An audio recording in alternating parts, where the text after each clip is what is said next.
വിശുദ്ധിയാൽ ഏറ്റവും പ്രിയപ്പെട്ട സഹോദരങ്ങളെ, ദൈവത്തിന് കൊടാനുകൂടി നന്ദി നമുക്ക് അർപ്പിച്ചുകൊണ്ട് കൃപാഭിഷേകത്തിൻ്റെ ശുശ്രൂഷ നമുക്ക് പങ്കെടുക്കാം, പ്രാർത്ഥിക്കാം. പരിശുദ്ധാത്മാവിൻ്റെ വലിയൊരു അനുഗ്രഹം ഈ സമയത്ത് ഇത് കേട്ടുകൊണ്ടിരിക്കുന്ന എല്ലാ ഭവനങ്ങളിലും വ്യക്തികളിലും സംഭവിക്കട്ടെ എന്ന് പ്രാർത്ഥിക്കുന്നു. ഇത് നമ്മൾ ധ്യാനിക്കുന്ന വചനം വളരെ പ്രധാനപ്പെട്ട ഒരു വചനമാണ്. ഹെബ്രായ ലേഖനം 10-ാം അധ്യായം 32 മുതൽ തിരുവചനം.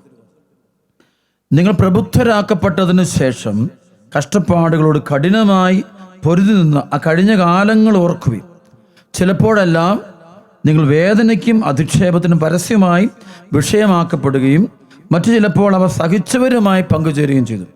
തടങ്കലിലായിരുന്നപ്പോൾ നിങ്ങൾ വേദനകൾ പങ്കിട്ടു. ധനത്തിൻ്റെ അപഹരണം സന്തോഷത്തോടെ നിങ്ങൾ സഹിച്ചു. എന്തെന്നാൽ കൂടുതൽ ഉത്കൃഷ്ടവും ശാശ്വതവുമായ ധനം നിങ്ങൾക്കുണ്ടെന്ന് നിങ്ങൾ അറിഞ്ഞിരുന്നു. നിങ്ങളുടെ ആത്മധൈര്യം നിങ്ങൾ നശിപ്പിച്ച് കളയരുത്. അതിന് വലിയ പ്രതിഫലം ലഭിക്കാനിരിക്കുന്നു. ദൈവത്തിൻ്റെ ഇഷ്ടം നിറവേറ്റി അവിടുത്തെ വാഗ്ദാനം പ്രാപിക്കാൻ നിങ്ങൾക്ക് സഹനശക്തി ആവശ്യമായിരിക്കുന്നു. ഇനി വളരെ കുറച്ച് സമയമേ ഉള്ളൂ. വരാനിരിക്കുന്നവൻ വരിക തന്നെ ചെയ്യും. അവൻ താമസിക്കുകയില്ല. എൻ്റെ നീതിമാൻ വിശ്വാസം മൂലം ജീവിക്കും. അവൻ പിന്മാറുന്നെങ്കിലും എൻ്റെ ആത്മാവ് അവനിൽ പ്രസാദിക്കുകയില്ല. പിന്മാറി നശിപ്പിക്കപ്പെടുന്നവരുടെ കൂട്ടത്തിലല്ല, വിശ്വസിച്ച് ആത്മരക്ഷ പ്രാപിക്കുന്നവരുടെ കൂട്ടത്തിലാണ് നാം. വളരെ കൃപയുടെ വചനമാണിത്. അത് നിങ്ങൾ പ്രബുദ്ധരാക്കപ്പെട്ടതിന് ശേഷം കഷ്ടപ്പാടുകളോട് കഠിനമായി പൊരുതി നിന്ന ആ കഴിഞ്ഞ കാലങ്ങൾ ഓർക്കുകയും സഹനത്തിലൂടെ പോകുന്ന ദൈവമക്കളോട് ഹെബ്രായ ലേഖകൻ പരിശുദ്ധാത്മാവിൽ നിറഞ്ഞ് പറയുകയാണ്, നിങ്ങൾ പ്രബുദ്ധരാക്കപ്പെടാൻ അഭിഷേകം കിട്ടിയതിന് ശേഷം നിങ്ങൾ കഷ്ടപ്പാടുകൾ, ചിലപ്പോൾ ഒരു കാര്യം ഓർത്തോണം, അനോയിൻറ്റിങ് പരിശുദ്ധാത്മാവിൻ്റെ അഭിഷേകം കൃപയൊക്കെ കിട്ടുമ്പോൾ ഇവിടെ അധിക്ഷേപങ്ങൾ ഉണ്ടാകും, നമുക്ക് ഇവിടെ സഹനങ്ങൾ വരാം, മറ്റുള്ളവർ നമ്മളെ തെറ്റിദ്ധരിച്ച് വരാം, കഷ്ടപ്പാടുകൾ കൂടും. പക്ഷേ ആ കഷ്ടപ്പാട് നമ്മൾ മൈൻഡ് ചെയ്യാത്തതിൻ്റെ കാരണം എന്താണ്? ഒരാൾ ക്രിസ്ത്യാനിയാകുന്ന ലക്ഷ്യം ഈ ലോകത്തിൻ്റെ സമ്പത്തോ പേരോ സുഖമോ നേടാൻ വേണ്ടിയല്ല, നേരെ മറിച്ച് ഈശോയുടെ ആയി തീരാൻ വേണ്ടിയാണ്. നിത്യജീവിതമാണ് ആ വ്യക്തിയുടെ ലക്ഷ്യം. വിശുദ്ധ ജീവൻ നയിക്കുന്നത് കർത്താവിനോട് കൂടെ ആയി തീരാൻ വേണ്ടിയാണ്, അവനോട് കൂടെ എത്തിച്ചേരാൻ വേണ്ടിയാണ്. ആ പരിശുദ്ധാത്മാവ് നിറയുമ്പോൾ നമുക്ക് വിശുദ്ധ ജീവൻ നയിക്കാൻ പറ്റും. പാപത്തെയും പാപ സാഹചര്യങ്ങളെ നമുക്ക് തോൽപ്പിക്കാൻ പറ്റും. ദൈവകൃപയുടെ മക്കളായിട്ട് ജീവിക്കാൻ പറ്റും. അപ്പോൾ ഇവിടെ ഈ കഷ്ടപ്പാട് കൂടും. കാരണം വെച്ചാൽ നമുക്ക് ചിലപ്പോൾ സുവിശേഷം സാക്ഷ്യം വഹിക്കുമ്പോൾ നമ്മൾ ഒറ്റപ്പെടലുകളും വേദനകളും ദുഃഖങ്ങളൊക്കെ ഉണ്ടാകും, കൂടുതലായിരിക്കും. അത് ഇച്ചിരി കൂടാനേ സാധ്യതയുള്ളൂ. അവിടെ തളർന്നു പോകരുത്. ഈ എന്താണ് ആത്മീയ ജീവിതത്തെ ചില തളർന്ന്, കാരണം അവർ ആത്മീയ ജീവിതത്തിൽ വന്നിട്ടില്ല. അവർ പ്രാർത്ഥനയിലോട്ടൊക്കെ വരുന്നുണ്ടെങ്കിൽ അവരുടെ ലക്ഷ്യം എപ്പോഴും ഭൗതിക സമ്പത്തും പേരും പെരുമയും പ്രശസ്തിയും നേട്ടവും ആളുകൾ നമ്മളെക്കുറിച്ച് നല്ലത് പൊതുജനത്തിൻ്റെ നല്ല സൽപ്പേരാണ് ലക്ഷ്യം. നേരെ മറിച്ച് പരിശുദ്ധാത്മാവിൽ നിറയുന്നൊരു വ്യക്തിക്ക് ദൈവം നൽകുന്നൊരു പേര്, സ്വർഗത്തിൻ്റെ പേരാണ് ആഗ്രഹിക്കുന്നത്. കുറച്ചാൾ മുമ്പ് ഞാൻ ഈ ഗ്രീസിൽ അഥൻസ് എന്ന് പറയുന്ന സ്ഥലത്തൊരു ശുശ്രൂഷയുമായി ബന്ധപ്പെട്ട് പോയപ്പോൾ അവിടെ ഉണ്ടായിരുന്ന ആളുകൾ എന്നോട് അവിടെയുള്ള മൗണ്ട് ആത്തോസ് എന്ന് പറയുന്ന മൊണാസ്ട്രിയെക്കുറിച്ച്, അല്ലെ താപസയം നയിക്കുന്ന ആളുകളെക്കുറിച്ചുള്ളൊരു എനിക്കൊരു വിവരണം നൽകി. 10,000-1500 വർഷം പഴക്കമുള്ള ഈ മൊണാസ്ട്രിയിൽ അവിടെ അവർ പറയുന്നുണ്ട് ഇൻവിസിബിൾ മങ്സ് ഉണ്ടെന്ന് പറയും. ഇൻവിസിബിൾ മങ്സ് എന്ന് വെച്ച് കഴിഞ്ഞാൽ അവരെ ചിലപ്പോൾ മാത്രമേ കാണാൻ പറ്റുള്ളൂ. ഒരു മിറക്കലോസ് ആണ്, നമുക്ക് വിശ്വസിക്കാൻ പോലും. അവർ ഇൻവിസിബിൾ മങ്സ് ഉണ്ടെന്ന് അവർ ചിലർക്ക് മാത്രം കാണുമെന്നും ചിലർക്ക് കാണത്തില്ല. ഇങ്ങനെ ഒരു പ്രത്യേക സമയം അവിടെയുള്ള ചില മങ്സിൻ്റെ പ്രാർത്ഥനകളെക്കുറിച്ച്, അതിൽ ഒരു മങ്കിൻ്റെ പ്രാർത്ഥനയെക്കുറിച്ച് പറഞ്ഞിങ്ങനെയാണ്. അവർ എല്ലാ മങ്സും തന്നെ, കർത്താവേ ഈ ഭൂമിയെ ഞങ്ങൾക്ക് നീ പേര് തരരുത്, ഞങ്ങളെ നീ മാത്രം ഞങ്ങൾക്ക് പേര് തരാവുള്ളൂ, സ്വർഗത്തിൽ വന്നിട്ടേ ഞങ്ങൾക്ക് പേരുണ്ടാകാവുള്ളൂ, ഇവിടെ ആരും ഞങ്ങൾ മൈൻഡ് ചെയ്യരുത്, ഞങ്ങളെ അങ്ങ് മൈൻഡ് ചെയ്യാവുള്ളൂ. അതുകൊണ്ട് വീണ്ടും പറയും, ഇവിടെ ആരും ഞങ്ങളെ ഗ്ലോറി ഇവിടെ ഞങ്ങൾക്ക് ഗ്ലോറി വേണ്ട, ഞങ്ങൾ ആരും അറിയണ്ട, പക്ഷെ അവിടെ വരുമ്പോൾ നിന്റെ മുമ്പിൽ ഞങ്ങൾക്ക് ഒരു ഗ്ലോറി മഹത്വം തരണം. അപ്പം അതാണ് നിത്യതയൊക്കെ, അതാണ് ക്രിസ്ത്യാനിറ്റിയുടെ പ്രത്യേകത. നിത്യത കേന്ദ്രീകരിച്ചാണ്, സ്വർഗ കേന്ദ്രീകൃതമായ ജീവിതം, അവിടേക്കാണ് നോക്കിയിരിക്കുന്നത്. റോമാലേഖനം 8:18 പറയുന്നത്, നമുക്ക് വെളിപ്പെടാനിരിക്കുന്ന മഹത്വത്തോട് തുലനം ചെയ്യുമ്പോൾ ഇന്നത്തെ കഷ്ടതകളെല്ലാം നിസ്സാരമാണ്. അപ്പം ആ വെളിപ്പെട മഹത്വം, അപ്പം നമ്മൾ ശരിക്കും നല്ല വിശുദ്ധരെ പോലെ ജീവിച്ചിട്ടില്ല. അതുകൊണ്ടാണ് ഈ പ്രശ്നം. നമുക്ക് ഒരു കഷ്ടപ്പാട് വരുമ്പോൾ സാമ്പത്തിക തകർച്ച വരുന്നു, കടബാധ്യത വരുന്നു, നാളെ ഉദ്ദേശിച്ച പോലെ വീട് പണിയാൻ പറ്റിയില്ല, ഉദ്ദേശിച്ച പോലെ നമുക്ക് മക്കളെ പഠിപ്പിച്ചെടുക്കാൻ പറ്റിയില്ല, വിദേശത്ത് പോകാൻ പറ്റിയില്ല, പരീക്ഷയ്ക്ക് മാർക്ക് കിട്ടിയില്ല. ഇത് കാണുമ്പോൾ എല്ലാവരും വിശ്വാസം ഉപേക്ഷിച്ച് പോകുന്ന കാണാറുണ്ട്. വേറെ അടുത്ത ദിവസം മന്ത്രവാദിയുടെ വീട്ടിൽ, കൂടോത്രവാദിയുടെ വീട്ടിൽ പോവുക, ധ്യാന കേന്ദ്രങ്ങൾ മാറുക, പ്രാർത്ഥനാ കേന്ദ്രങ്ങൾ, വിശുദ്ധരെ പോലും മാറുക. ആ വിശുദ്ധൻ്റെ പോയിട്ട് കാര്യമില്ല, പുതിയ വിശുദ്ധരെ തേടി നടക്കുക. കൂടുതൽ കാശ് കിട്ടുന്ന വിശുദ്ധര്, അല്ലെങ്കിൽ പെട്ടെന്ന് രോഗശാന്തി കിട്ടുന്ന, പെട്ടെന്ന് കാര്യസാധ്യം. കാരണം അവന് വിശ്വാസയിലൊട്ടും. ദൈവത്തിനല്ല ഒന്നാം സ്ഥാനം കൊടുക്കുന്നത്, വചനത്തിന് നേരെ വിരുദ്ധ. അതിനെ പ്രചരിപ്പിക്കുന്ന ആളുകൾ നമ്മുടെ അകത്തും പുറത്തും എല്ലാം കൂടിക്കൊണ്ടിരിക്കും. ഇത് കൂടും ഇനിയും. വ്യാജ പ്രവാചകന്മാരുടെ കാലമുണ്ട്. അപ്പോൾ ആ കാലത്തേക്ക് ലോകം പ്രവേശിച്ചുകൊണ്ടിരിക്കുക. 2 തിമോത്തി 4:3 ജനങ്ങൾ ഉത്തമമായ പ്രബോധനത്തിൽ സഹിഷ്ണുത കാണിക്കാത്ത കാലം വരുന്നു. അവർ കേൾവിക്ക് ഇമ്പമുള്ളവയിൽ ആവേശം കൊള്ളുകയാൽ അവർ തങ്ങളുടെ അഭിരുചിക്ക് ചേർന്ന പ്രസംഗകരെ വിളിച്ചുകൂട്ടും. അവർ സത്യത്തിന് നേരെ ചെവിയടച്ചു കെട്ടുകഥകളിലേക്ക് പോകും. ദ്വിയാകട്ടെ സമചിത്തത പാലിക്കുക, സുവിശേഷകന്റെ ജോലി പൂർത്തിയാക്കുകയും ചെയ്യുക. 1 പത്രോസ് 4:1-2 വചനമുണ്ട്. ശരീരത്തിൽ പീഡനമേറ്റ യേശുക്രിസ്തുവിൻ്റെ മനോഭാവം നിങ്ങൾക്ക് ആയുധമായിരിക്കട്ടെ. ശരീരത്തിൽ പീഡനമേറ്റവൻ പാപത്തോട് വിട വാങ്ങിയിരിക്കുന്നു. കൊളോസ്യസ് 1:24 പൗലോസ് പറയുന്നുണ്ട്, അതായത് സഭയാകുന്ന ശരീരത്തെ പ്രതി യേശുക്രിസ്തുവിന് സഹിക്കേണ്ടി വന്ന പീഡനങ്ങളുടെ കുറവ് ഞാൻ എൻ്റെ ശരീരത്തിൽ നികത്തുന്നു, സഭയ്ക്ക് വേണ്ടി ഞാൻ സഹനം എടുക്കുന്നു. ഹെബ്രായ ലേഖനം 12:1-2-3 വചനമുണ്ട്. അവിടെ പറയുന്നുണ്ട്, നമുക്ക് ചുറ്റും സാക്ഷികളുടെ ഒരു വലിയ സമൂഹമുള്ളതിനാൽ നമ്മെ അലട്ടുന്ന പാപവും ഭാരവും നമുക്ക് നീക്കിക്കളയാം. നമുക്ക് നിശ്ചയിച്ചിരിക്കുന്ന ഓട്ടപ്പന്തയം സ്ഥിരോത്സാഹത്തോടെ ഓടിത്തീർക്കാം. നമ്മുടെ രക്ഷകനും നാഥനുമായ യേശു ക്രിസ്തുവിനെ മുന്നിൽ കണ്ടുകൊണ്ട് വേണം ഓടാൻ. അവൻ മഹത്വം നോക്കാതെ, ലോകത്തിൻ്റെ പേര് നോക്കാതെ, അപമാനം സ്വീകരിച്ച് അവൻ സന്തോഷത്തോടെ കുരിശ് വഹിച്ചെന്ന് പറയുമ്പോൾ നിത്യതയിലേക്ക് ഈശോ കുരിശ് വഹിക്കുന്നത് സ്വർഗത്തിലേക്ക് കയറാൻ വേണ്ടിയാണ്, നിത്യതയിൽ കയറാൻ വേണ്ടിയാണ്. നിത്യതയിൽ കയറാൻ ആഗ്രഹിക്കുന്നവരൊക്കെ ഇവിടെ ഒരു കുരിശ് എടുക്കേണ്ടി വരും. ആ കുരിശിനെ ഉപേക്ഷിക്കലല്ല വേണ്ടത്. ഒരു പ്രശ്നം ഉണ്ടാകുമ്പോഴേ ഭാര്യയെ പുറത്താക്കുക, ഒരു ചെറിയ പ്രശ്നം വരുമ്പോഴേ ഭർത്താവിനെ പുറത്താക്കുക, ഒരു ചെറിയ ബുദ്ധിമുട്ട് വരുമ്പോഴേ വയറ്റിൽ കിടക്കുന്ന കുഞ്ഞിനെ അബോർട്ട് ചെയ്ത് കളയുക. പിന്നെ പുതിയ ജീവിത ശൈലികൾ എടുക്കുക, കാണുന്നവൻ്റെ എല്ലാം പുറകെ പോവുക, ജടിക പാപത്തിന് അടിമപ്പെടുക. സിനിമകൾ, ലോകത്തിൻ്റെ സിനിമകൾ, പാപം നിറഞ്ഞ, പാപം വിതയ്ക്കുന്ന സിനിമകൾ ഭയങ്കര അട്രാക്റ്റീവാണ് ഇന്ന്. ഈ അട്രാക്ഷൻ്റെ കാലം അങ്ങ് പോവുകയാണ്. വെറുതെ ആസ്വദിക്കാൻ പോകുന്ന ഒന്നും ആരും ആസ്വദിച്ച് തീർക്കാറില്ല. ആസ്വദിക്കുന്നതെല്ലാം പിന്നെ അത് വീണ്ടും ഒരിക്കലെങ്കിലും എന്തെങ്കിലും ആസ്വദിച്ചാൽ വീണ്ടും അത് ആസ്വദിക്കാനുള്ള പ്രേരണ കൂടും. അവന് ആത്മനാശം ഉണ്ടാകും. ഈ ദിവസങ്ങളൊക്കെ അച്ഛൻ പറയുന്നൊരു വചനമുണ്ട്, ആവർത്തിച്ച് പരിശുദ്ധാത്മാവ് ദൈവജനത്തോട് പറയണമെന്ന് പറയുന്നൊരു വചനമുണ്ട്. മത്തായി 16:26 ലോകം മുഴുവൻ നേടിയാലും നിന്റെ ആത്മാവ് നഷ്ടപ്പെട്ടാൽ നിനക്കെന്ത് പ്രയോജനം? ലോകം മുഴുവൻ നേടിയാലും നിന്റെ ആത്മാവിനെ നഷ്ടപ്പെടുത്തിയാൽ നിനക്കെന്ത് പ്രയോജനം? നീ ആഗ്രഹിച്ച് ജോലി കിട്ടി, നീ ആഗ്രഹിച്ച് പോലെ പഠിച്ചു, നീ ആഗ്രഹിച്ച പോലെ കാശുണ്ടാക്കി, നീ ആഗ്രഹിച്ചതിനേക്കാളും വലിയ ബിസിനസ് സ്ഥാപനം പണിതു, നീ വലിയ കൊട്ടാരത്തെക്കാളും വലിയ കൊട്ടാരമായ വീടുകൾ പണിതു, നീ വലിയ ആളുകളുമായിട്ട് ബന്ധം പുലർത്തുന്നു, ലോകത്തിലെ ഉന്നത സ്ഥാനങ്ങളിലേക്ക് കയറുന്നു, വലിയ കാര്യം, ഇതാണ് വലിപ്പം. പക്ഷേ ഇതെങ്ങനെ നേടുന്നു? ഇതെന്ത് നേട്ടമാണ്? ആത്മരക്ഷയ്ക്ക് മുൻതൂക്കം കൊടുക്കാതെ, സ്വന്തം ആത്മാവിനെ വിശുദ്ധിയിൽ വളർത്താതെ, പേരിനും പെരുമയ്ക്കും വേണ്ടി ഓടുന്നവൻ്റെ ആത്മനാശം എന്തൊരു സംഭവമാണ്. അതൊന്നും ചിന്തിക്കുന്നില്ല. ആത്മനാശമൊന്നും അല്ലെന്ന് വേണ്ടത്, ഭൗതികനാശമാണ്. സഭയെപ്പോലും ചിലർക്ക് ഇഷ്ടമില്ലാത്തതിനെ കാരണം സഭ നിത്യജീവിതത്തെക്കുറിച്ച് പ്രസംഗിക്കുന്നു, ആത്മരക്ഷയെക്കുറിച്ച് സഭ പ്രസംഗിക്കുന്നത് പുളിപ്പില്ലാത്തൊരപ്പത്തെക്കുറിച്ച്. പരിശുദ്ധ കുർബാന ആ പുളിപ്പില്ല. അപ്പം അത് വലിയ രുചിയുള്ള അപ്പമല്ല, പക്ഷേ അത് നിത്യജീവൻ്റെ അപ്പമാണത്. നിത്യജീവൻ്റെ ഒപ്പം അത് ഈ ഭൂമിയിൽ അതിന് ലോകത്തിൽ അത്ര രുചികരമായിരിക്കില്ല, പക്ഷെ നിത്യതയിൽ അതൊരു ആനന്ദമായിട്ട്, സ്വർഗീയ വിരുന്നിൻ്റെ ഒരു ആനന്ദം, അതാണ് ആ ഒരു വലിയ അഭിഷേകത്തിന് സംഭവിക്കും. അതാണ് ചിന്തിക്കേണ്ടത്. വിശ്വാസത്തിൻ്റെ ജീവിതം കുമ്പസാരക്കൂട്ടിപ്പോയി മുട്ടുകുത്തുമ്പോൾ ഒരു വ്യക്തിയെ വിശുദ്ധീകരിക്കപ്പെടുന്നതിനാണ്, നിത്യജീവിതത്തിന് വേണ്ടിയാണ്. ഒരാൾ എന്തോ ഒരുങ്ങേണ്ടത് അവൻ്റെ സ്വർഗത്തിന് വേണ്ടി. കാരണം ഇവിടെ നമ്മൾ എന്ത് നേടുന്നതും, അല്ലെ പ്രിയപ്പെട്ട മക്കളെ, നമ്മൾ നേടുന്നത് എത്ര നേടിയാലും മരണത്തോടുകൂടി അത് നമ്മളെ വിട്ടുപോകും. എന്തേരം നേടിയാലും വിട്ടുപോകും. എത്ര വലിയ കഴിവുള്ളവനായാലും മരണാനന്തരം അവനത് കൊണ്ടുപോകാൻ പറ്റില്ല. അവൻ്റെ കഴിവും കൊണ്ടുപോകാൻ പറ്റത്തില്ല, ആ കഴിവുകൊണ്ട് നേടിയെടുത്തുകൊണ്ട് കൊണ്ടുപോകാൻ പറ്റത്തില്ല. അത് തീർന്നു പോവുകയാണ്. അവൻ്റെ സമയം വെറും പാഴ്വേലയാ. ഇവനെ ഓടുന്ന വെറും പാഴ്വേലയാ. ഒന്നാം സ്ഥാനം ദൈവത്തിന് കൊടുക്കണം, ഈശോയ്ക്ക് കൊടുക്കണം. അത് കൊടുക്കാൻ നമ്മൾ തയ്യാറാകണം. പൗലോസ് പറയുന്നു, റോമാലേഖനം 8:35 പറയും, അതായത് ക്രിസ്തുവിൻ്റെ സ്നേഹത്തിൽ നിന്ന്, യേശു ക്രിസ്തുവിൻ്റെ സ്നേഹത്തിൽ നിന്ന് ആര് നമ്മെ വേർപെടുത്തും? ക്ലേശമോ, ദുരിതമോ, പട്ടിണിയോ, ആപത്തോ, വാളോ, എന്തു വന്നാലും ഈശോയുമായിട്ടുള്ള ബന്ധത്തെ ഞങ്ങൾ വേർപെടുത്തില്ല. ആ ഒരു ബന്ധമുണ്ട്. അതാണ് പരിശുദ്ധാത്മാവ് നിറയുന്ന ഒരു ആത്മാവിന് ഏറ്റവും വലിയ പ്രത്യേകത. ഈശോ മിശിഹായുമായിട്ടൊരു ബന്ധമുണ്ട്, ഒരാഴമേറിയ ബന്ധമുണ്ട്, ഹൃദയ ഭയങ്കര ബന്ധം. അവരത് ഈശോ ഉപേക്ഷിക്കില്ല, ഒരിക്കലും ഉപേക്ഷിക്കില്ല. പരിശുദ്ധാത്മ അഭിഷേകം കുറയുമ്പോഴാണ് നമ്മൾ യേശുവിനെ തള്ളിപ്പറഞ്ഞിട്ട് പോകും. പണം, സുഖം, കാശ്, സെക്സ്, കാണുന്ന വൃത്തികേടിനെല്ലാം പോകും, എല്ലാ തിന്മയ്ക്കും കൂട്ടുനിൽക്കും. എന്നിട്ട് പള്ളി വന്ന് പ്രാർത്ഥിക്കുകയും ചെയ്യും.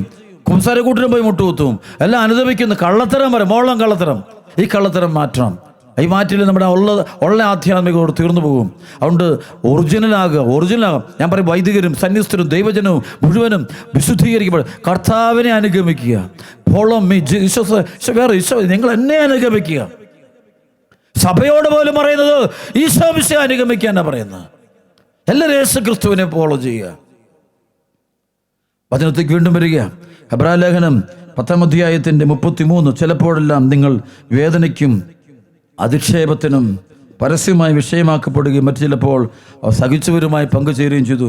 തടങ്കലിലായിരുന്നപ്പോൾ നിങ്ങൾ വേദനകൾ പങ്കിട്ടു. തടങ്കലിൽ ആദ്യമ സഭ ജയിലിൽ കിടന്ന സഭയാണ്. എല്ലാവരും തന്നെ ജയിലിൽ കയറി. പത്രോസും പൗലോസും സീലാസും അപ്പസ്തോലും എല്ലാവരും തന്നെ ജയിൽവാസത്തിലൂടെ പോയിട്ടുണ്ട്. അവരെ അനുഗമിച്ചവരുണ്ട്.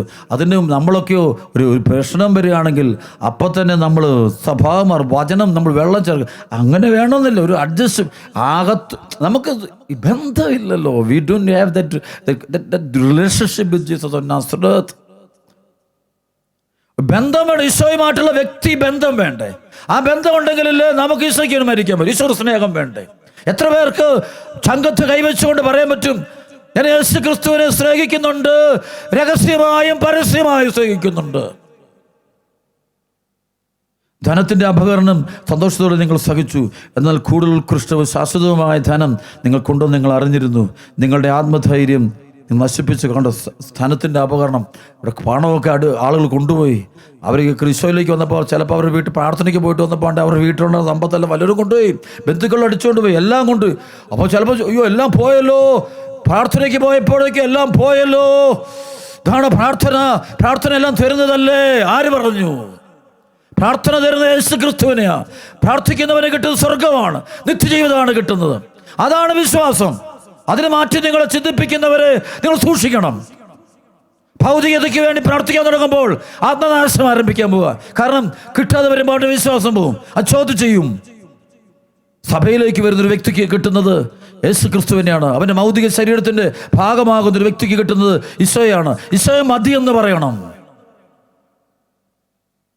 ധനത്തിൻ്റെ അപകരണം സന്തോഷത്തോടെ നിങ്ങൾ സഹിച്ചു. എന്നാൽ കൂടുതൽ ഉത്കൃഷ്ടവും ശാശ്വതവുമായ ധനം നിങ്ങൾ കൊണ്ടുവന്ന് നിങ്ങൾ അറിഞ്ഞിട്ടുണ്ടോ? ഈ പണത്തെക്കാളും വലിയ പണമുണ്ട്. യേശുവിനെ നേടിയെടുത്തപ്പോൾ നിങ്ങൾക്ക് വിഷമമില്ല. നിങ്ങൾ അതാണ് വേണ്ടത്. അല്ലാതെ പണം കൊണ്ടുപോയി, സമ്പത്ത് പോയി, ജോലി പോയി, അത് പോയി, കാശില്ല, നാളെ പട്ടിണിയായി, ഉടനെ പറയാം ഇത്രയും പ്രാർത്ഥിച്ചിട്ട് നിനക്ക് നോക്കിയേ, നിനക്കെല്ലാം നാശമാണല്ലോ, ഞങ്ങൾക്കൊരു കുഴപ്പമില്ല. ഈ പ്രാർത്ഥിക്കുന്നവർ ചില ഭയങ്കര പ്രാർത്ഥനക്കാരാ, ഞങ്ങൾക്ക് ഇഷ്ടംപോലെ കിട്ടുന്നുണ്ട്, നീ പ്രാർത്ഥിച്ചു നിനക്ക് തന്നെ കിട്ടാത്തത്, ഞങ്ങൾ പ്രാർത്ഥിച്ചു ഒത്തിരി കിട്ടുന്നുണ്ടല്ലോ. ഈ ഒത്തിരി കിട്ടുന്നവന് ആരാണ് കൊടുക്കുന്നത്? ദൈവം തന്നെയാണോ കൊടുക്കുന്നതെന്ന് ചില ചിന്തിച്ച് നോക്കട്ടെ. കടമ കാര്യമുണ്ട്. ചിലപ്പോൾ തിന്മ കാണുവേ. അപ്പോൾ അവരുടെ അതിനുള്ളിൽ പാപങ്ങൾ. യുദാസിൻ്റെ 30 വെള്ളിനാണയം ഇരിപ്പുണ്ട്. ആ വെള്ളിനാണയം ഉണ്ടാക്കിയത് എങ്ങനെയാണോ? ഒരു നീതിമാനെ കുരിശിത്തറച്ച് അവർ ഒറ്റിക്കൊടുത്തപ്പം കിട്ടിയതാണ്. ചിലപ്പം ചിന്തിച്ച് നോക്കണം. നമ്മുടെ കയ്യിലേക്ക് ഇരിക്കുന്ന ഏതെങ്കിലും നീതിമാനെ ഒറ്റിക്കൊടുത്തപ്പോൾ കിട്ടിയ പണമാണ്. ദൈവവചന വിരുദ്ധമായിട്ട് ജീവിച്ചപ്പോൾ ഒരു ബിസിനസ്സിലൊരു അഡ്ജസ്റ്റ്മെൻറ്റ്, ഒരു തട്ടിപ്പ്, ഒരു കള്ളത്തരം, എന്തോ കാണിച്ച് ഓക്കെ പള്ളി പോകാതെ, കുമ്പസാരമില്ല, കുർബാന ഞായറാഴ്ച കുർബാനയ്ക്ക് പോയാലും ചില ഞായറാഴ്ച കുർബാനയൊന്നുമില്ല, കർത്താവിൻ്റെ ദിവസമൊന്നും പ്രാധാന്യമില്ല. പ്രാധാന്യം എന്ന് വെച്ചാൽ പടമാണ്. ചില ശുശ്രൂഷകർ പോലും ഉണ്ട്. ശുശ്രൂഷ ജീവൻ നടത്തുമ്പോൾ അത്ഭുതങ്ങൾ അടയാളം കാണിക്കുന്നു. എന്തിനു കാണിക്കുന്നു? പ്രാർത്ഥിക്കണം, നമ്മൾ ചെയ്തോ കുഴപ്പമില്ല, പക്ഷേ അത് ആത്മരക്ഷയ്ക്ക് വേണ്ടിയായിരിക്കണം. നമ്മുടെ ആത്മരക്ഷ മറ്റൊരു അല്ലെങ്കിൽ കള്ളത്തരത്തിലൂടെ നമ്മൾ ദൈവരാജ്യ ശുശ്രൂഷകളും പ്രഘോഷണങ്ങളും നടത്തുമ്പോൾ ഒരു കാര്യം ഓർത്തോണം. നാളെ ഒരു ചോദ്യമുണ്ട്. ലോകം മുഴുവൻ നേടിയാലും നിൻ്റെ ആത്മാവ് നഷ്ടപ്പെട്ട നിനക്ക് എന്ത് പ്രയോജനം? നിനക്ക് പേരും പെരുമയും പ്രശസ്തിയും നാടുകൾ നിന്നെ കൈയടിക്കുന്നു, നിന്നെ ഉയർത്തി പറയുന്നു, അതൊന്നും കാര്യമൊന്നുമില്ല. അതുകൊണ്ട് ഈശോ ഈ മത്തായിയുടെ സുവിശേഷത്തിൽ വളരെ വ്യക്തമായിട്ട് പറയുന്നൊരു വചനമുണ്ട്. മത്തായിയുടെ സുവിശേഷം 5-ാം അധ്യായത്തിൽ അഷ്ടസൗഭാഗ്യങ്ങളെക്കുറിച്ച് പറഞ്ഞു വരുമ്പോൾ അവിടെ വരുന്നൊരു വചനമുണ്ട്. 9 മുതൽ വചനം, 9 മുതൽ, അതായത് മത്തായി 5:9 മുതൽ. സമാധാനം സ്ഥാപിക്കുന്നവർ ഭാഗ്യവാന്മാർ, അവർ ദൈവപുത്രന്മാരെന്ന് വിളിക്കപ്പെടും. നീതിക്ക് വേണ്ടി പീഡനം ഏൽക്കുന്നവർ ഭാഗ്യവാന്മാർ, സ്വർഗരാജ്യം അവരുടേതാണ്.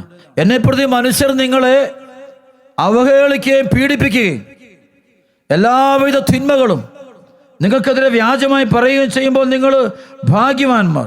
നിങ്ങൾ ആനന്ദിച്ച് ആഹ്ലാദിക്കുവിൻ, സ്വർഗത്തിൽ നിങ്ങളുടെ പ്രതിഫലം വലുതായിരിക്കും. നിങ്ങൾക്ക് മുമ്പുണ്ടായിരുന്ന പ്രവാചകന്മാരെയും അവർ ഇപ്രകാരം പീഡിപ്പിച്ചിട്ടുണ്ട്. ലൂക്കാ സുവിശേഷത്തിൽ 6-ാം അധ്യായത്തിൽ ഈശോ ഇത് തന്നെ ആവർത്തിച്ച് പറയുന്നുണ്ട്. ലൂക്കാ 6:20 മുതൽ 26 വരെ അവൻ ശിഷ്യരുടെ നേരെ കണ്ണുകൾ ഉയർത്തി അരുളിച്ച്, ദരിദ്രരെ നിങ്ങൾ ഭാഗ്യവാന്മാർ, ദൈവരാജ്യം നിങ്ങളുടേതാണ്. ഇപ്പോൾ വിശപ്പ് സഹിക്കുന്നവരെ നിങ്ങൾ ഭാഗ്യവാന്മാർ, നിങ്ങൾ തൃപ്തരാക്കപ്പെടും. ഇപ്പോൾ കരയുന്നവരെ നിങ്ങൾ ഭാഗ്യവാന്മാർ, നിങ്ങൾ ചിരിക്കും. മനുഷ്യപുത്രൻ നിമിത്തം മനുഷ്യർ നിങ്ങളെ ദേഷിക്കുകയും പുറന്തള്ളുകയും അവഹേളിക്കുകയും നിങ്ങളുടെ പേര് ദുഷിച്ചതായി കരുതി തിരസ്കരിക്കുകയും ചെയ്യുമ്പോൾ നിങ്ങൾ ഭാഗ്യവാന്മാർ. അപ്പോൾ നിങ്ങൾ ആഹ്ലാദിക്കുകയും സന്തോഷം കുതിച്ചു ചാടുകയും സ്വർഗത്തിൽ നിങ്ങളുടെ പ്രതിഫലം വലുതായിരിക്കും. അവിടെ പിതാക്കന്മാർ പ്രവാചകന്മാരോട് ഇപ്രകാരം തന്നെയാണ് പ്രവർത്തിച്ചത്. അടുത്ത വാചകം ശ്രദ്ധിക്കണം. എന്നാൽ സമ്പന്നരേ നിങ്ങൾക്ക് ദുരിതം. ബൈബിൾ ഏറ്റവും കൂടുതൽ ദുരിതം വരുന്നത് സമ്പന്നരേ നിങ്ങൾക്ക് ദുരിതം. നിങ്ങളുടെ ആശ്വാസം നിങ്ങൾക്ക് ലഭിച്ചു കഴിഞ്ഞു.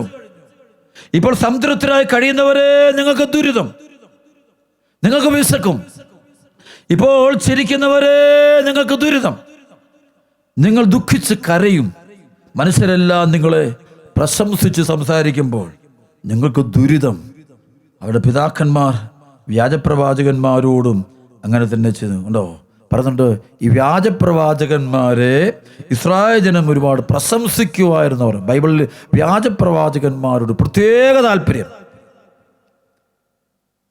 അതാണ് ബൈബിൾ ഏലിയ പ്രവാചകന്റെ കാലത്ത് നമുക്ക് ജസബൽ രാജ്ഞി വ്യാജപ്രവാചക, അവളുടെ കൂടെ 450 അവരെ ആളുകൾക്ക് ഭയങ്കര ഇഷ്ടം, രാജാവൊക്കെ ഭയങ്കര ഇഷ്ടമാണ്.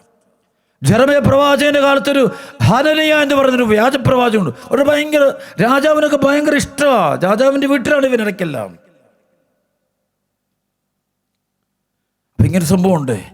അതായത് സത്യപ്രവാചക ദൈവത്തോട് ചേർന്ന് നിൽക്കുന്നവൻ, അവൻ സത്യത്തിന് സാക്ഷ്യം വഹിക്കുന്നു, ഈശോയ്ക്ക് സാക്ഷ്യം വഹിക്കുന്നു. പ്രിയപ്പെട്ട മക്കളെ, ദൈവപ്രമാണങ്ങളനുസരിച്ച് ജീവിക്കുക, വിശുദ്ധ ജീവൻ നയിക്കുക, കർത്താവിന് 1-ാം സ്ഥാനം കൊടുക്കുക. അതാണ് ഇവിടെ നമ്മൾ വ്യതിചലിച്ച് പോകരുതേ.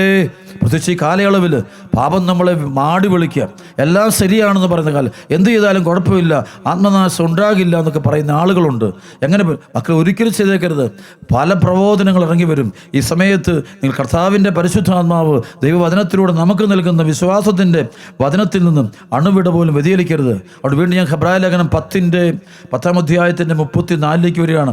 ധനത്തിൻ്റെ അപകരണം സന്തോഷത്തോടെ നിങ്ങൾ സഹിച്ചു, എന്തെന്നാൽ കൂടുതൽ ഉത്കൃഷ്ടവും ശാശ്വതവുമായ ധനം നിങ്ങൾ കൊണ്ട് നിങ്ങൾ അറിഞ്ഞിരുന്നു. നിങ്ങളുടെ ആത്മധൈര്യം നിങ്ങൾ നശിപ്പിച്ച് കളയരുത്, അതിന് വലിയ പ്രതിഫലം ലഭിക്കാനിരിക്കുന്നു. ദൈവത്തിൻ്റെ ഇഷ്ടം നിറവേറ്റി അവിടുത്തെ വാഗ്ദാനം പ്രാപിക്കാൻ നിങ്ങൾക്ക് സകലശക്തി ആവശ്യമായിരിക്കുന്നു. ഈശോയിലേക്ക് വരുന്ന വ്യക്തികൾ, അഭിഷേകത്തിലേക്ക് വരുന്ന വ്യക്തികൾ സകലശക്തി എടുക്കണം, സഹിക്കാനുള്ള ശക്തി പ്രാർത്ഥിക്കണം. ഈശോയെ സ്വന്തമാക്കിയവരാണ് നമ്മൾ, ഈശോയുടെ മക്കളാണ് നമ്മൾ, ഈശോ സ്നേഹിക്കാൻ നമ്മൾ. ഇനി വളരെ കുറച്ച് സമയമേ ഉള്ളൂ, വരാനിരിക്കാൻ വരിക തന്നെ ചെയ്യും. അവൻ താമസിക്കുകയില്ല. എൻ്റെ നീതിമാൻ വിശ്വാസം മൂലം ജീവിക്കും. അവൻ പിന്മാറുന്നെങ്കിൽ എൻ്റെ ആത്മാവ് അവനെ പ്രസാദിക്കുകയില്ല. പിന്മാറി നശിപ്പിക്കപ്പെട്ട ഒരു കൂട്ടത്തിലല്ല, വിശ്വസിച്ച് ആത്മരക്ഷ പ്രാപിക്കുന്ന ഒരു കൂട്ടത്തിലാണ് നമ്മൾ. വിശുദ്ധരാണ് പ്രിയപ്പെട്ടവരെ. ഈ ദൈവവിളിക്ക് വേണ്ടി ആഗ്രഹിക്കുക, വിശുദ്ധരായി തീരുക, കർത്താവിന് സ്വന്തമായി തീരുക. 2 വള്ളത്തിൽ കാല് വയ്ക്കുന്നത് കൊണ്ടാണ് നമ്മുടെ ജീവിതത്തിൽ ദൈവത്തെ സ്നേഹിക്കാനും ആത്മാർത്ഥത്തോടെ സ്നേഹിക്കാൻ പറ്റാത്തത്. എൻ്റെ സ്വാർത്ഥതയെ ഞാൻ ബലി കൊടുക്കണം, എൻ്റെ ആഗ്രഹങ്ങളെ ബലി കൊടുക്കണം, ഈശോയ്ക്ക് മാത്രം സ്ഥാനം കൊടുക്കണം, ഈശോയ്ക്ക് 1-ാം സ്ഥാനം കൊടുക്കണം. അങ്ങനെ ഈശോ പുകഴ്ത്തണം, മഹത്വപ്പെടുത്തണം. അങ്ങനെ വരുമ്പോഴാണ് നമ്മുടെ ജീവിതത്തിൽ വലിയ അടയാളം ഉണ്ടാകും, അത്ഭുതങ്ങൾ സംഭവിക്കും, ഡെലിവറൻസ് സംഭവിക്കും, തിന്മയുടെ ശക്തികൾ വിട്ടുപോകും, പാപശക്തികൾ വിട്ടുപോയിക്കോളും. വിശ്വാസനയിക്കുക. നിത്യജീവിത ലക്ഷ്യം സ്വർഗീയ ജീവിതത്തെ കാണുക, നമ്മൾ കർത്താവിൻ്റെ അടുത്തെത്തുക, ഈശോയുടെ അടുക്കലെത്തുക, അതായിരിക്കണം ആഗ്രഹം. നമുക്കറിയാം, നടുക്കടലിൽ കൂടെ ശിഷ്യന്മാർ പോകുമ്പോൾ, അത് യോഹന്നാൻ 21-ാം അധ്യായത്തിൽ 1 മുതൽ 14 വരെ വചനം വായിക്കുമ്പോൾ തിബേരിയസ് കടൽ തീരത്ത് ഈശോ നയിക്കുന്ന സംഭവം. അപ്പോൾ അവിടെ സംഭവമുണ്ട്. ആ രാത്രിയിൽ പത്രോസും മറ്റ് അപ്പസ്തോലന്മാരും കൂടെ പോയി മത്സ്യബന്ധനത്തിന് പോയിട്ട് അവർ തിരിച്ചു വരുമ്പോൾ അവർക്ക് ഒന്നും കിട്ടുന്നില്ല. അപ്പോഴാണ് ഈശോ പറഞ്ഞത്, വള്ളത്തിൻ്റെ വലതുവശത്ത് ഇറക്കി ഉടനെ അവർ നിറച്ച് മത്സ്യം കിട്ടി. അത്ഭുതങ്ങൾ, വലിയ അത്ഭുതം കണ്ടപ്പോൾ ഇവർ അടുത്ത നിമിഷം പത്രോസ് ഈശോയുടെ പക്കലേക്ക് നീന്തുകയാണ്, ഈശോയുടെ അടുക്കിലേക്ക് പോവുക. അവൻ ഈ വള്ളവും വിട്ടു, അവൻ്റെ കൂടെയുള്ളവരെയും വിട്ടു, മത്സ്യവും വിട്ടു. അവൻ യേശു ക്രിസ്തുവിൻ്റെ നേരെ ഈശോ ഒന്ന് അറിഞ്ഞപാടെ ഈശോ അറിഞ്ഞു കണ്ടോ. ഓരോ അടയാളങ്ങളും അത്ഭുതങ്ങളും സംഭവിക്കുമ്പോൾ അവിടെ എവിടെയെങ്കിലും ഒരു തീരത്ത് കർത്താവ് നിൽപ്പുണ്ടെന്ന് നോക്കണം. ഇപ്പോൾ അണക്കരയിൽ ധ്യാനത്തിൽ പങ്കെടുക്കുന്ന മക്കളോട് ഞാൻ പറയാറുണ്ട്, ഇവിടെ അത്ഭുതങ്ങളും അടയാളം നടക്കുമ്പോൾ ഈ ബലിപീഠത്തിൽ പരിശുദ്ധ കുർബാനയിൽ കർത്താവിൻ്റെ സാന്നിധ്യം ആ തീരത്ത് നിൽപ്പുണ്ട്. ബലിപീഠമാകുന്ന തീരത്ത് ഉത്തിതനായ കർത്താവ് നിൽപ്പുണ്ട്. ആ തിരിച്ചറിയുന്നവർ അങ്ങോട്ട് ഓടണം, അങ്ങോട്ട് നീന്തണം, അങ്ങോട്ട് അടുക്കടാത്. പക്ഷേ അതാണ് ജീവിത ലക്ഷ്യങ്ങളും. നേരെ മറിച്ച് മീൻപിടുത്തം, മീൻ കിട്ടാൻ വേണ്ടിയുള്ള പ്രാർത്ഥന, മത്സ്യങ്ങൾ കൂടുതൽ കിട്ടുക, പണം കൂടുതൽ കിട്ടുക, കടബാധ്യതകൾ മാറ്റുക, വലിയ വലിയ സ്ഥാനം നേടിയെടുക്കുക. ഇതാണ് നമ്മുടെ പ്രാർത്ഥനയുടെ ആത്യന്തിക ലക്ഷ്യമെങ്കിൽ നമ്മൾ ഓടിയത്, പൗലോസ് പറഞ്ഞു, ഞാൻ ഓടിയതും അധ്വാനിച്ചു വെറുതെയാകും. ഈ പ്രാർത്ഥനയൊക്കെ വെറുതെ ആയിത്തീരും. നമ്മുടെ ദേവാലയ ദൈവം പോലും വെറുതെ ആയിത്തീരും. നമ്മുടെ പരിഹാര പ്രാർത്ഥനയിലെന്നത് ഭൗതിക നന്മയ്ക്ക് വേണ്ടിയാണെങ്കിൽ അത് വെറുതെ ആയിത്തീരും.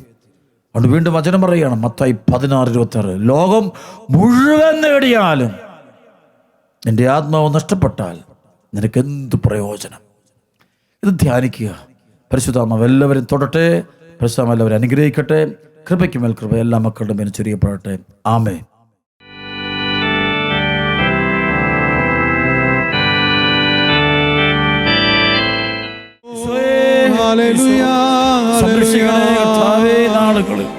ഞങ്ങളെ, ഞങ്ങളുടെ ജീവിതങ്ങളെയും കുടുംബങ്ങളെയും ഞങ്ങളുടെ യാത്രകളെയും ഞങ്ങളുടെ ചിന്തകളെയും ഞങ്ങളുടെ വാക്കുകളെയും ഞങ്ങളുടെ പ്രവർത്തനങ്ങളെയും ശുശ്രൂഷകളെയും കുടുംബങ്ങളെയും പ്രിയപ്പെട്ടവരെയും ദൂരയാത്രയ്ക്ക് പോയിരിക്കുന്നവരെയും സമീപസ്ഥരെയും എല്ലാം കർത്താവേ അങ്ങയുടെ സാന്നിധ്യത്തിന്റെ മറവിൽ കാത്തു സൂക്ഷിക്കണേ ഈശോ, കാത്തു സൂക്ഷിക്കണേ ഈശോയെ, കാത്തു സൂക്ഷിക്കണമേ.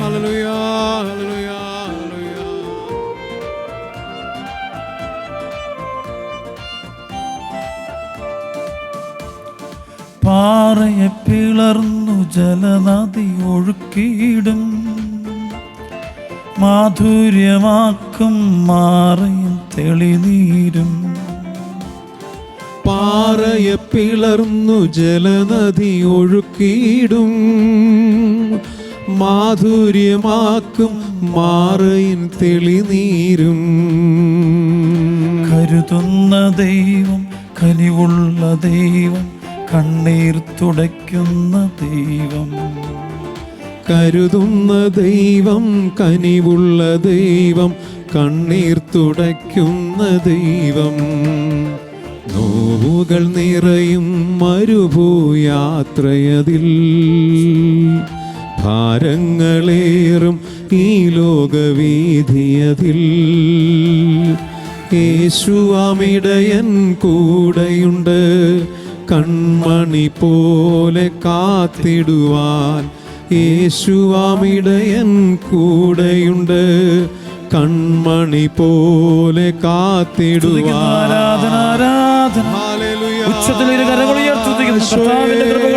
എല്ലാ മക്കളുടെ മേലും ഞങ്ങളെ തുടരണമേ, അനുഗ്രഹിക്കണേ. Hallelujah, hallelujah, hallelujah, hallelujah. ശോ ഹല്ലേലൂയ, ഹല്ലേലൂയ. യേശുവേ hallelujah, hallelujah, hallelujah, hallelujah, hallelujah, hallelujah, hallelujah, hallelujah. ശോ hallelujah, hallelujah, hallelujah, hallelujah, hallelujah.